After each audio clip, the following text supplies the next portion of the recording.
All right, what's up all you Lightning bros? We got a good one for you today. I'm excited. We're gonna be talking about LMR's Reproduction 2001 to 2004 style lower grille that's correct for the 2001 to 2004 Lightning, but it will also work for the 1999 and 2000 Lightnings, you know, if you prefer the 2001 to 2004 style grille. So y'all know me, I like to talk a little bit about the backstory on kind of how these parts come to fruition. But at the time of this video, give or take a year or so ago, we released the LMR Reproduction 2001 to 2004 style upper grille. It's very exciting that we now have the lower grille as well. Taking a closer look at the Reproduction grille, this is black ABS plastic, just like the upper grille, so it's unfinished. If you take this out, you like the way it looks and you want to put it in the truck, just a few days, weeks, months, whatever, in the sun, this thing is not going to be black anymore. So I would strongly recommend prepping and painting the new grille. Preferably, this is just me, I used LMR's 2001 to 2004 Lightning grill paint. This is the correct sheen, it's the correct metallic,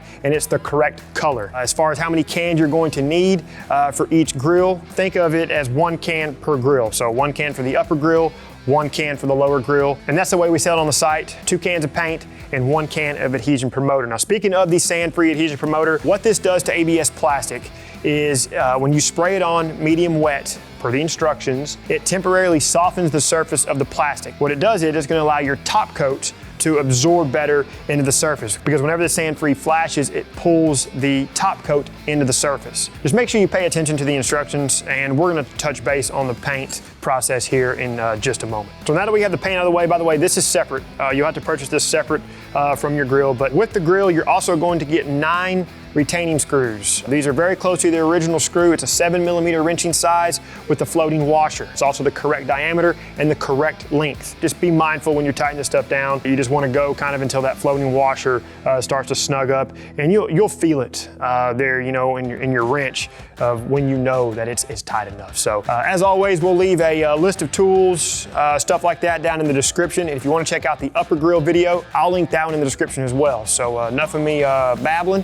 Let's move into the process. All right, so to get things started, I'm first going to prep the lower grill for paint. For brand new molded plastic parts, you want to use a gray scuff pad with warm water and a few drops of dish soap. Thoroughly scuff all the areas on the grill that will be painted. After that, wipe off the residue. Make sure you're wearing nitrile gloves so you don't transfer any oils from your hand back onto your prep surface. Wipe any area that is going to be painted on the grill with a plastic safe prep spray and a new microfiber towel. This will remove any leftover residues and oils. Let the grill air dry for just a few minutes before painting. This is fairly obvious, but make sure you're working in a well-lit and well-ventilated area. Shake the can of paint for approximately 1 minute. Because of the intricacies and tight areas on this grill, I would start with painting the back area first. Spray a medium wet coat of the sand-free adhesion promoter onto the grill. While the adhesion promoter is still wet, apply a light coat of paint. As I stated earlier, the adhesion promoter will draw the paint into the surface, creating excellent adhesion. Depending on the atmospheric conditions, allow the first light coat to flash for 3 to 5 minutes.